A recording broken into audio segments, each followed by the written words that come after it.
sua vinda, mas se mostram cada vez vencendo. Vem Jesus, tira o pé do chão. Glória, glória, aleluia. Glória, glória, aleluia. Glória, glória, aleluia. Vencendo vem Jesus.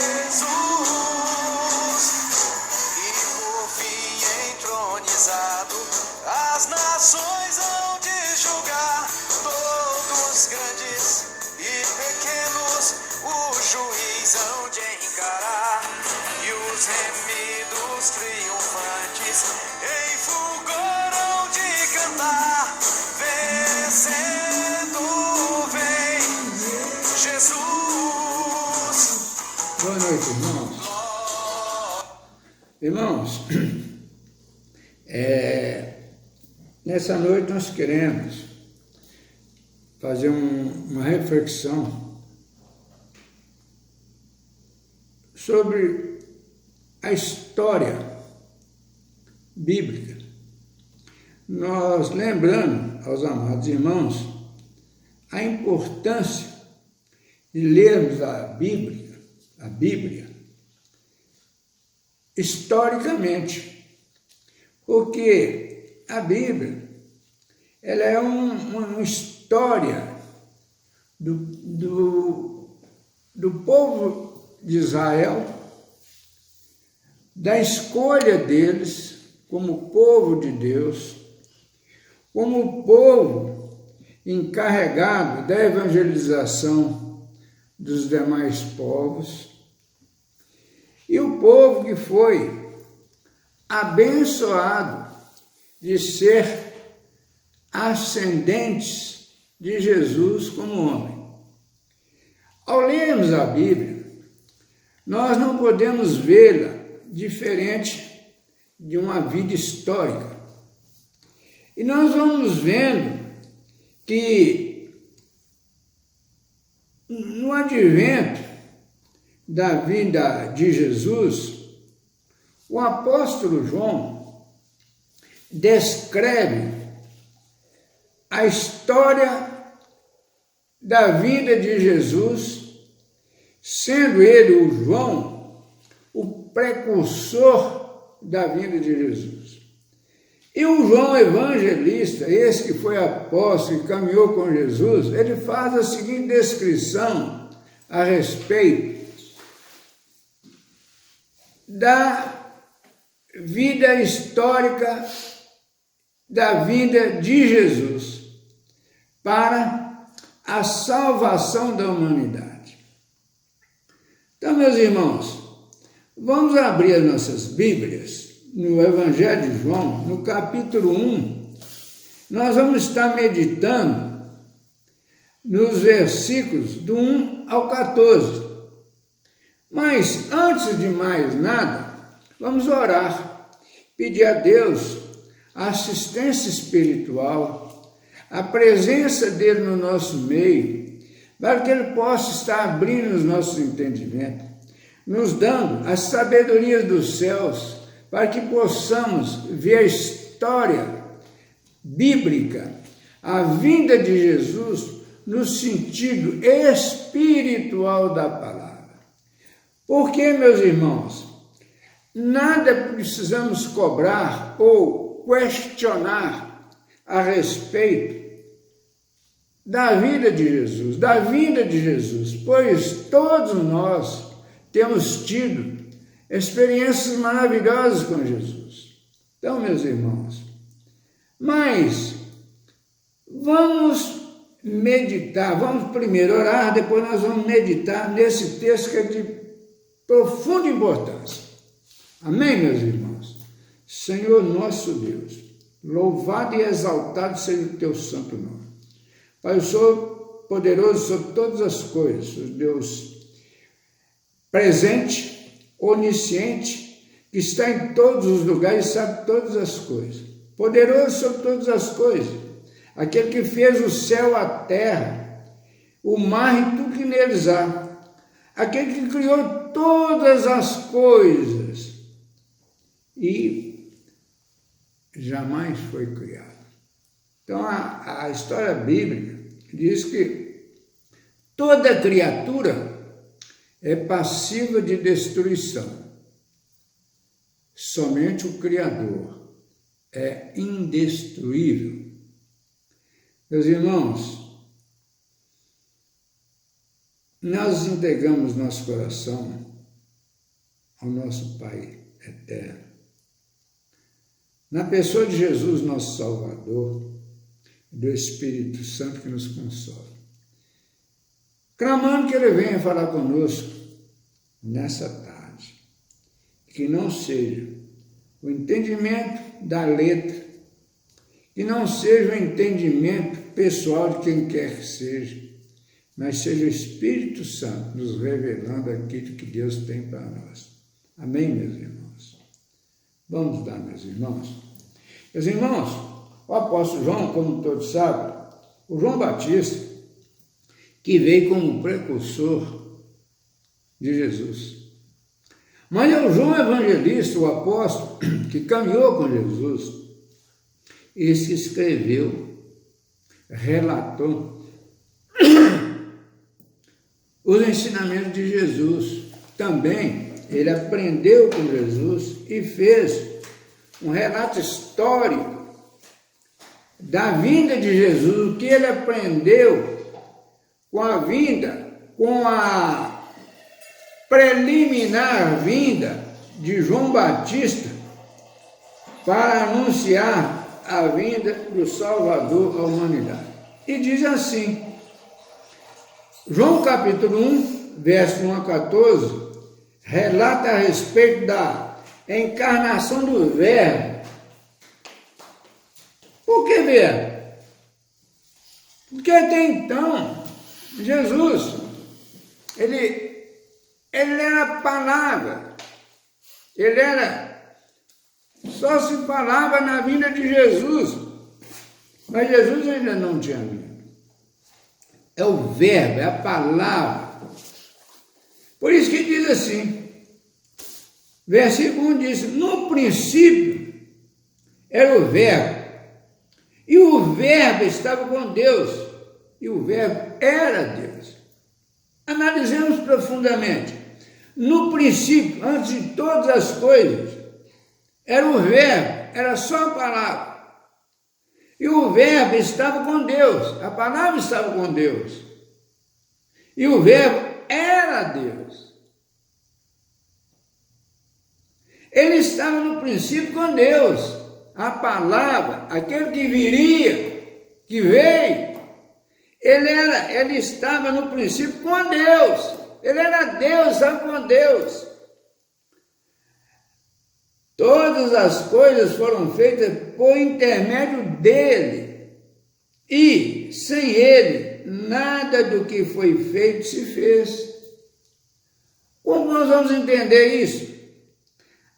Aí talvez esteja o grande mistério para muitas pessoas, que é o mistério da Santíssima Trindade, o Pai, o Filho e o Espírito Santo, que, sendo um só Deus, estava em três pessoas. Um só Deus em três pessoas, representado por o Pai, Criador de todas as coisas, o Filho, que também é o Deus, é divino, e o Espírito Santo, que é aquele que reside no coração tão somente dos salvos em Cristo Jesus, que é o nosso confortador, o nosso consolador, aquele que nos dirige na caminhada por essa terra. Por isso que nós vimos aqui no verso 3 dizendo que todas as coisas foram feitas por intermédio dele. E sem ele, nada do que foi feito se fez. Um só Deus em três pessoas, Pai, Filho e Espírito Santo. 4 diz assim: a vida estava nele, e a vida era a luz dos homens. A vida estava nele, e a vida era a luz dos homens. A vida estava em Deus, e aquela vida que iluminava os homens, que até então estavam em trevas. Com a vinda de Jesus, com a encarnação do Verbo, com o nascimento físico de Jesus, o intermédio do Espírito Santo que gerou o Jesus histórico, Jesus homem, no ventre de Maria, pelo poder do Espírito Santo. Aí, com a vinda dele, o versículo 5 diz que a luz resplandece nas trevas. A luz resplandece, ela supera as trevas. E as trevas não prevaleceram contra ela. A luz, Jesus, a presença de Jesus, é a plena presença da luz no mundo. 6. Houve um homem enviado por Deus, cujo nome era João. Esse é o João Batista que veio para prenunciar, para falar com a humanidade da vinda do Salvador da humanidade, do Messias Salvador.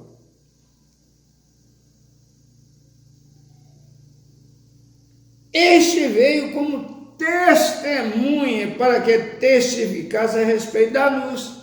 João Batista veio como testemunha, ele veio para falar para a humanidade, para quando da presença de Jesus não ser nenhuma novidade, porque a humanidade já sabia da vinda do Messias Salvador, o Jesus Cristo. A fim de todos virem a crer por intermédio dele. A fim de todos virem a crer por intermédio dele. Aqui nós temos uma dupla interpretação. Por intermédio dele, por quê? Por intermédio do testemunho de João e pelo intermédio da presença de Jesus, que confirmava tudo aquilo que João havia dito a respeito de Jesus, que é o Messias, o Salvador.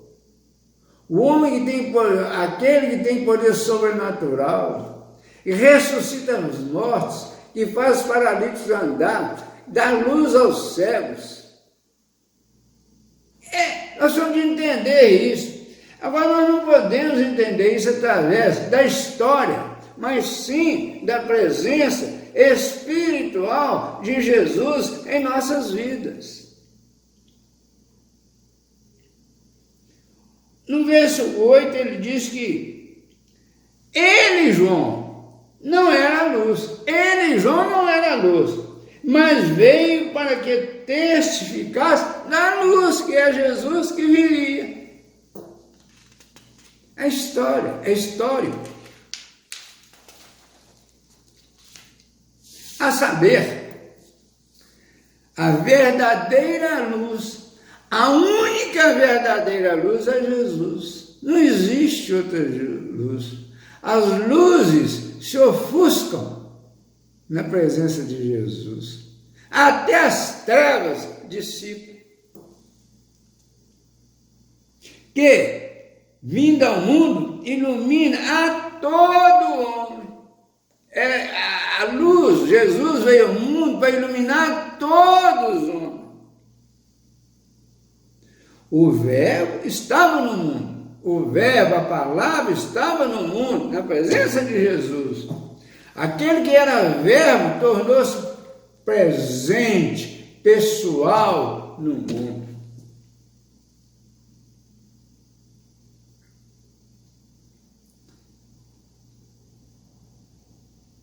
O Verbo estava no mundo, o mundo foi feito por intermédio dele, mas o mundo não o conheceu. Por que o mundo não o conheceu? Porque se incumbiu de todas as outras coisas. Cuidou dos seus interesses, das suas arrogâncias, das suas vaidades.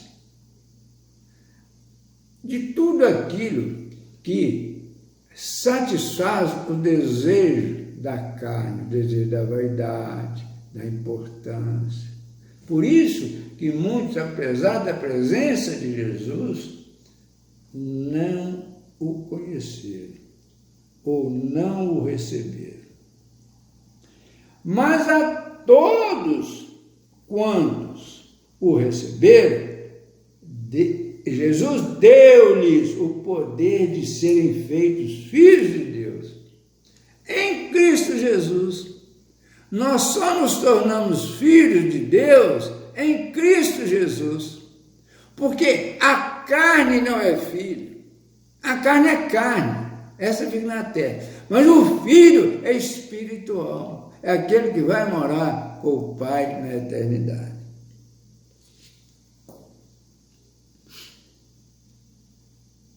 A saber, aos que creem no seu nome, creem em Jesus. Veja que nós estamos falando aqui há muitos anos. Aqui, quando João fala isso, Jesus, quando João Batista fala, Jesus não tinha chegado, era Verbo.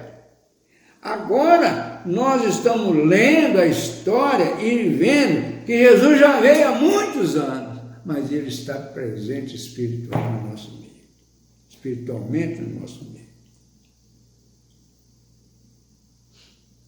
Os quais não nasceram do sangue, nem da vontade da carne, nem da vontade do homem, mas de Deus. Meus irmãos, a história diz aqui que os quais não nasceram do sangue nem da vontade da carne, não nasceram do desejo sexual, ou do estupro, ou de qual a forma natural do nascimento do ser humano.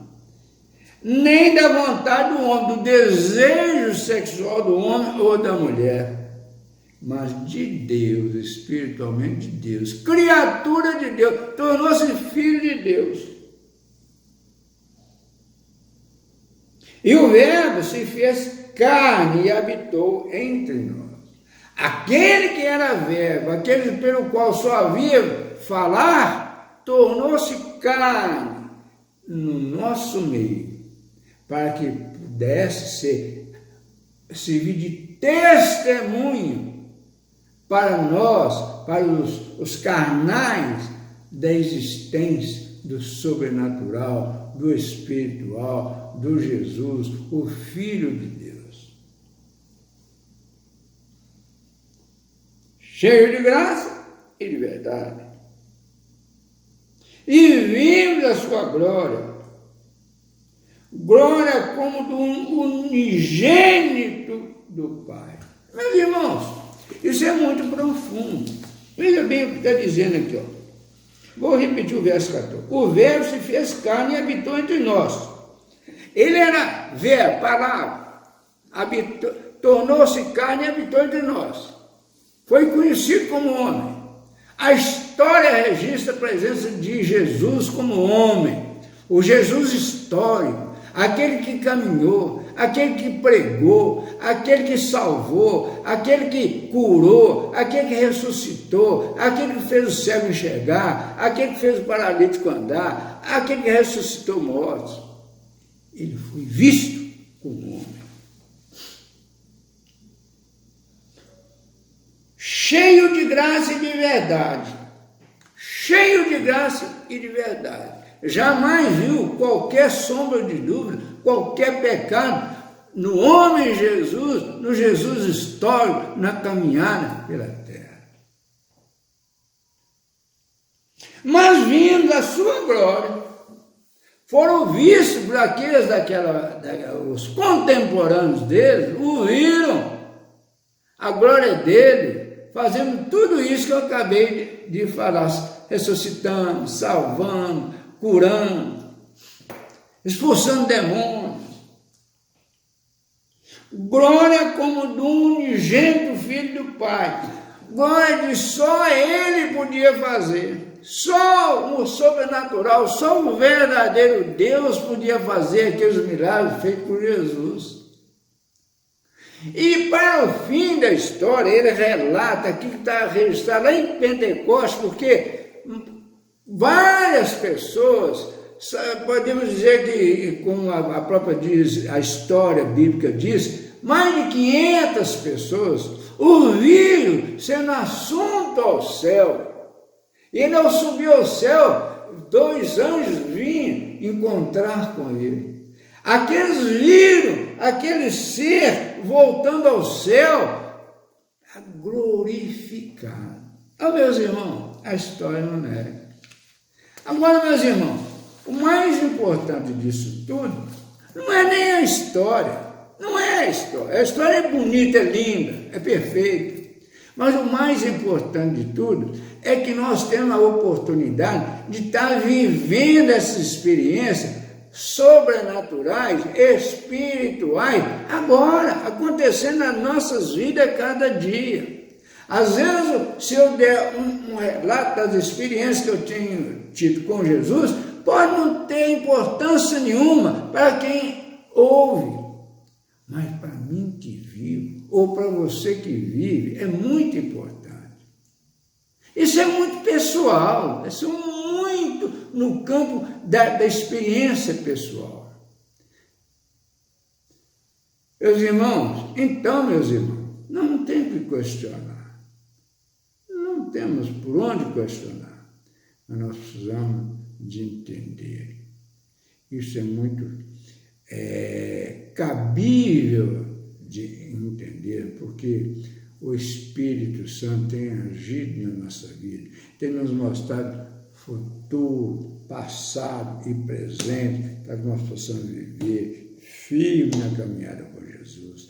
E Jesus tem nos abençoado. Às vezes tem até permitido algumas dores e sofrimentos para nós entendermos qual a nossa condição como humanos, como carnais, a necessidade do nosso encontro espiritual com Jesus para o final da nossa caminhada. E vejamos, nós temos uma vida muito curta aqui na Terra. É muito curto. Até um salmista diz que, lá em Salmo 90, 10, ele diz que, isso é o salmista que diz, não é Deus que diz, é o salmista, ele diz que a vida é até os 70, aos mais fortes até 80. Além disso, é enfado e canseira. Então, um período muito curto. Então, nós precisamos de entender a nossa breve passagem por aqui. Nós precisamos de fazer um levantamento histórico da nossa vida, como tem sido a nossa caminhada com Jesus. O que Jesus tem nos mostrado, o que nós temos visto na nossa caminhada, qual a esperança da nossa caminhada. Isso é muito importante para a nossa vida. E nós precisamos saber que isso aí nós não vamos encontrar por instituições, por estudo, não. Nós vamos encontrar pela vida de experiência espiritual com Jesus. Fica essa palavra, meus irmãos, para a nossa meditação, para que nós possamos fazer essa experiência no dia a dia da nossa caminhada. E Deus tenha misericórdia de todos nós, possa falar em cada coração, para a honra e glória do próprio nome dele, em nome de Jesus.